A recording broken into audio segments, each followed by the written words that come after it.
The night is cold and snow had fallen. Looking outside my window, I could see Nama trudging out of the house.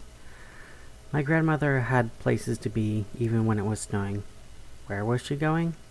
I don't know. She didn't tell me anything except what she wanted to tell me, and I had no way to know how long she was going to be gone either. Sometimes she was gone just for the night, other times she was gone for over a month, leaving me to fend for myself. I saw a door open on the dollhouse. Well, almost fend completely by myself. From inside of the dollhouse, a very small girl with blonde hair and an all-black dress stepped out. Oh, and she had a pair of clear wings that stuck out between her shoulder blades, refracting and reflecting rainbows as her wings fluttered. There was just a moment until my little sister, Fallen Grace, the fairy, flew over to me. Nama didn't know that Fallen Grace was in the house, let alone know that Fallen Grace existed. So she usually had to hide when Nama was home. Fortunately, she wasn't normally home. "Hey there, little sis," she said, flying up to my head to lay on her stomach and rub her knuckles onto my forehead. I think this was her way of trying to bond with me, but tonight I just looked out onto the snow. The cold flakes made me feel a little bit better to watch them fall to the ground. "Wanna watch a movie? Or we can make gingerbread houses, or we can play video games. I hear Frozen Death is very cool," she stated, trying to get my attention. Sorry, Grace. I'm not in the mood for any of those things. I told her, my head on my window, feeling the cold from outside seep into my head, slowing down my thoughts and making me a little sleepy. "Well, at least come downstairs with me to eat. You've not eaten all day and your big sister is worried about you." I wish you'd stop calling yourself my big sister. I'm a lot bigger than you. You're smaller than most of my dolls. I said before brushing her away from my hair so she'd fly away like an annoying insect. "I'm a year older than you. That makes me the big sister, and as your big sister, I'm telling you to go downstairs and eat," Poof. I stated as I stuck my tongue out at her, only for Fallen Grace to cross her arms while standing on my bed. "You win this argument. But lucky for you, I am a fairy, and I will magically fix this problem." What magic? And how do you intend to fix this? "Hell is empty, and all of the devils are here," Fallen Grace quoted before flying out of my room. I ignored her as she flew away, and I kept staring out at the snow. The twinkling flakes might as well have been the only thing in the world. I tracked the flakes as they fell from darkness into the light, where I could see them before they fell into the darkness again. I didn't even know that I was asleep until I woke up when there was a knock so loud it caused the pane of glass to vibrate against my skull. Pioneer Scouts. I called out before I realized that I was alive and awake, and there was loud knocking downstairs. Groggy, I went downstairs and prepared to open the door. My mom and dad told me not to open doors for anyone, but Nama often forgot her keys, and when she wanted in the house, I was to let her in. Hoping that Fallen Grace was hidden, I opened the door, expecting to see Nama, covered in snow and anger because I took too long to open the door. What I saw instead was very different. In the snow stood a tall figure draped in a sheet, looking almost like someone dressed up like a ghost. Except there were no eye holes, and on top of the sheet was a horse skull. It was as white as the snow outside, with waves and curls carved into it. Ribbons and even bells were attached to the sheets and the skull. The lower jaw snapped shut as she began to speak in a language I didn't know. Wel dyma ni'n dŵad gyfellion dynywad I ofyn am genad, I ofyn am genad, I ofyn am genad I ganu. Os na chawn ni genad rhowch wybod ar ganiad, bafodd mae'r madawiad, bafodd mae'r madawiad, bafodd mae'r madawiad nos heno. After she sang to me, and then she saw that I was confused, she changed her language as she sang to me again. My bones are very tired and old, and this winter night is just oh so cold. Would I share your hearth if you are so bold? By rhyme and by song I canter and prance. If you don't want me to join in your dance, then your own rhymes and song your only chance. I stood at the door confused by this creepy caroler. I had seen carolers before, but none who sang something so strange before. As I got ready to close the door, I felt Fallen Grace land on my shoulder and speak back to her. "We had, today, baked just for you a cake, but alas, the cake fell into a lake. There's nothing left tonight for you to take." The figure tilted her head, and the jaw clicked open again, before snapping shut loudly before she spoke yet again. Mari Lwyd is my God-given name. Who is my hostess, and what is her name? While I started to understand the game that was being played between them both, my sister, still sitting on my shoulder, responded again. "I am called by one true name, Fallen Grace. It was taken and given after chase." The horse skull nodded again and cracked again, like her bones were breaking. Her empty sockets focused on me, and she snapped her jaws at me, not getting close, but still making me jump as she addressed me. Oh, but who is this prince without a crown? What is it that makes your smile frown down? I looked down at my feet before I had an idea and looked up, focusing my eyes on Mari Lwyd's ribbons rather than on her empty sockets. This was not the first time a strange woman had called me a prince. My parents are gone. Tonight I'm alone. Please leave us, mistress of songs, rhymes, and bones. Two thin hands emerged from the sheet and rubbed together vigorously. They were held in front of the skull's teeth, like she was trying to warm her hands. At first, this seemed silly, until I saw steam escape from the skull, mostly from the mouth, but some escaped from her eyes. I couldn't be sure, but she seemed genuinely cold. Alone? No one's alone at all tonight. That is, if Prince and Princess lose this fight, she stated, after her hands retreated back into her sheet. Now I could feel the cold, and I no longer wanted Mari Lwyd at the door, so I could warm myself up. Your hosts don't want a ghost, so leave us toast. You're going to leave us alone the most. Bye. I said, slamming the door and blowing on my hands, trying to get myself warmed up. As I stepped away from the door, I could feel Fallen Grace on my shoulder shaking. At first, I thought it was a cold, until I saw what she was staring at. Standing in the kitchen, shedding snow like a dog, stood a familiar tall woman in sheet and horse skull. I am not a ghost. Don't you know that, my hosts? Mari Lwyd stated, while I felt Fallen Grace suppressing her laughter on my shoulder, so hard she felt like she was shivering. "You can't get rid of her that easily, Marceline. You lost the contest. We have to host her until she wants to leave," Fallen Grace whispered into my ear. How long is Mari Lwyd going to stay? I asked Fallen Grace, but it was Mari Lwyd who answered.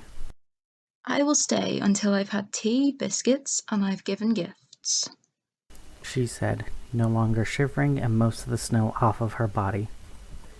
Excuse me, are you a witch? No, don't be rude. I'm not your grandmother. Are you a fairy? No, I'm not your sister. What are you? I'm Mari Lwyd, said Mari Lwyd. Now, can you please come into the kitchen and help me? She asked while staring at me with empty sockets. Please, just go with it. As long as we play along, we'll get presents, Fallen Grace whispered to me. You owe me big time, I said to her before heading to the kitchen. Fallen Grace flew to the counter and she waved me away. Now, to a sodcoch, would you be a sweetheart and get the milk out of the fridge? I looked down at my feet, embarrassed, before speaking softly to Mari Lwyd. We don't have any milk. Nama didn't go to the grocery store this week. I felt embarrassed by this fact. Nama was very clear not to tell anyone because then I might be taken away and I couldn't see her anymore. Mari Lwyd tilted her head. More steam emerged from her jaws and eyes for a moment before she spoke again. Well, be a dear and check the fridge again, just in case. I nodded and walked to the fridge, tugging it open. I was expecting it to have a half-full pitcher of water and nothing else. Just like when I checked the fridge earlier today. Instead, when I opened it, it was jammed packed. A liter of fresh milk, cider in a glass jug, actual jams, slices of ham, fresh strawberries, cream, and even butter. Confused and thinking it was maybe an illusion, I picked up the liter of milk. The glass was hard and cold. It was quite real. While I held the glass in my hand, trying to figure out where it came from, Mari Lwyd took it from my hand. Ah, thank you. This will be perfect for hot chocolate and biscuits, she said, pouring some of the milk into a copper pot, placing it on the stove. Where did the milk come from? Well, this kind of milk comes from cows. Some milk comes from other animals, but personally, I prefer cow's milk. But where did the glass come from? Well, glass comes from special sand that's melted in such a way that they can shape it. But where did this glass of milk come from? From the fridge. Okay, let's try this. How is a fridge full when earlier today it was almost completely empty? Mari Lwyd took down a bowl and filled it with flour and sugar that wasn't in the pantry earlier. While she stirred the ingredients with a wooden spoon, she was silent until she answered. Well, sometimes there's someone who doesn't want to see her sister hungry, so she asks an old friend for help. Mari focused on me. Even though her expression didn't change, and she had no eyes, she seemed solemn. So you're saying Fallen Grace is why we have food in the fridge? And why you're visiting? I asked Mari Lwyd. She nodded for a moment, her jaws snapping at me again. You can't prove anything, I heard Fallen Grace whisper in my ear as I waved her away. Buzz off! I told her while Mari Lwyd dropped the chocolate chip cookie dough into a baking sheet. She ignored what I said while she dropped the dough. When it was all on the metal sheet, she put them into the oven as she offered the bowl to me. You can have the bowl. I prefer the spoon myself, Mari Lwyd told me, lifting the spoon up to her teeth. How do you eat that? Horses chew sideways. And you don't have any cheeks. I asked until I saw what she was doing. Her jaws snapped open and closed like an alligator snapping at shrimp. The cookie dough mostly flew on the table, and on her teeth, and on her sheets. I love biscuit dough, Mari Lwyd said while making her mess. Despite the large mess, I couldn't help but laugh when I licked the dough from the bowl. Fallen Grace flew to the edge, but not before I smeared some of the dough over her face. You didn't help. You have to wait for the cookies to finish baking. What did you do to help? She asked while wiping off the sticky dough from her face, while also tasting the bit that landed in her mouth. I did the most important job. I got the milk from the fridge. What did you do? When I said that, she threw the glob of cookie dough at my face, firmly landing on my forehead. Clean up, she said. You're volunteering. That's so nice, du är så gesmältet. Fallen Grace lifted her fist up at Mari Lwyd with a single finger extended up. Not a problem, she said before she flew off to find a rag to clean up. Despite her small size, she was a lot stronger than a human her own age. In fact, I learned many times when I previously tried to keep her contained in a jar, or a bucket, or even in the toy chest. She couldn't be contained if she didn't want to be contained. The hot chocolate is almost done. Mari Lwyd I'd said, stirring in the brown powder into the milk warming on the stove. After stirring for a few minutes, she asked me to grab a few mugs. Heading to where we kept them, I grabbed 3 and brought them over to Mari Lwyd. Her jaws snapped shut again. I believe it was a facsimile of a smile. If horse skulls could smile. Very good, Tuasogoch. Now it's time to fill them up, She told me while taking a metal dipper she used to fill up the mugs with her hot chocolate. Now, please take these over to the table. She asked me, snapping her jaws yet again. The biscuits are done, but I want to have it with the hot chocolate. There's an importance of having the right drinks with the right sweets, and also the importance of a clean kitchen. Her last statement was directed to Fallen Grace, who was just finishing up wiping away the last of the cookie dough. Tavit! Fallen Grace cursed at Mari Lwyd. Smiling at the horse's lack of response to my sister, I carried the mugs to the table. I set them by each chair on a saucer. The oddest thing was each place had 2 saucers, one completely empty, the other had little marshmallows and a stirring straw. The stirring straw is a thin pastry that was hollow on the inside, with chocolate on the inner part. Nama usually used it to stir her coffee. They always looked delicious, but they only belonged to Nama. But it seemed Mari Lwyd brought us some of her own. As I sat down, Fallen Grace landed in front of her mug. Ah, finally, she said, standing next to her mug, about to drink from it. Wait for Mari. Come on, I'm thirsty. It's rude to drink without our guests at the table with us. She's bringing cookies. I'm sure Mari Lwyd doesn't care. Mari Lwyd cares. Mari Lwyd said as she set a platter of chocolate chip cookies in front of us, picking up the cookies with napkins and setting them in front of us, first to myself, then in front of Fallen Grace, and then in front of herself. Thank you for this amazing night, you two. And after our hot chocolate and biscuits, I have gifts to give you both. As I sipped on the cocoa, stirring it with the stirring straw, letting the marshmallows melt, and Fallen Grace drink cocoa by cupping her hands to it and drinking from it like it was a pond.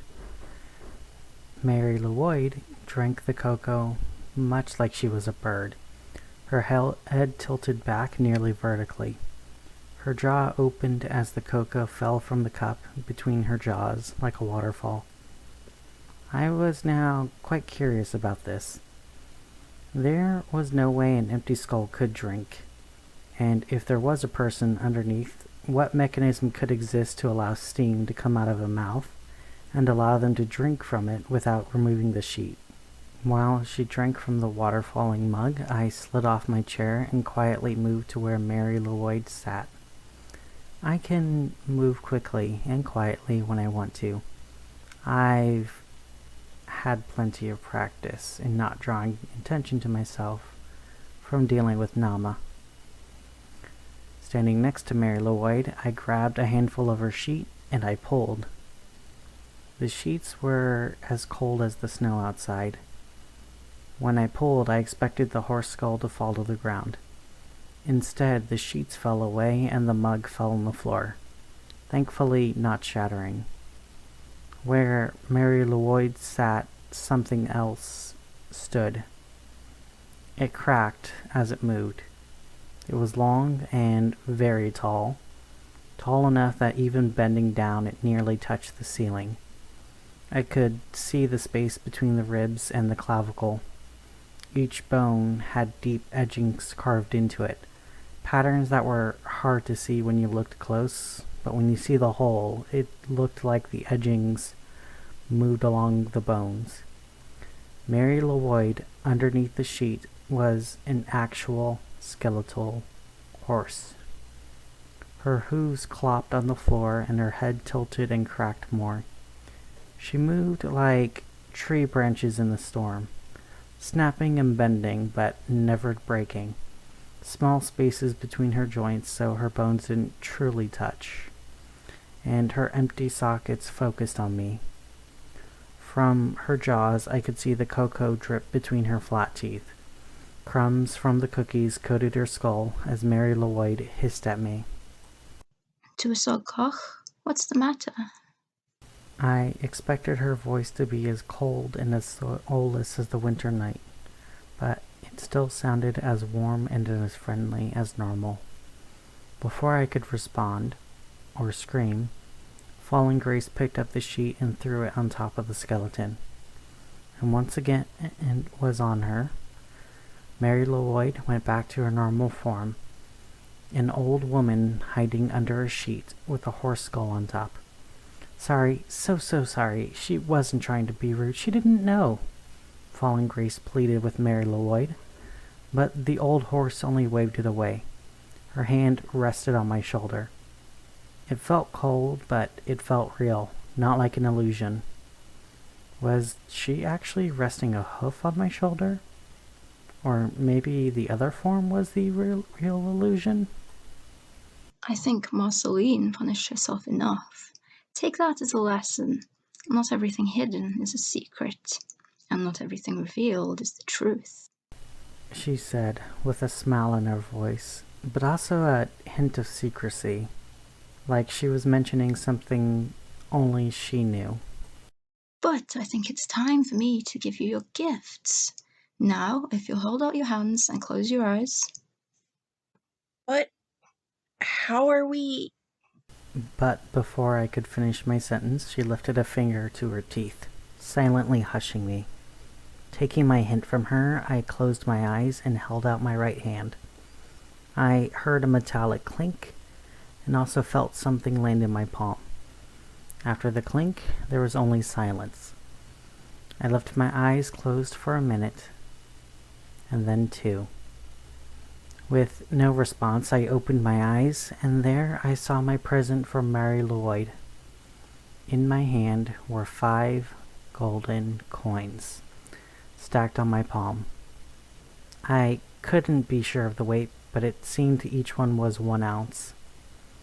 And where Fallen Grace sat on the table, there were 5 coins stacked in front of her, much taller than she was. And where Mari Lwyd sat, it was empty.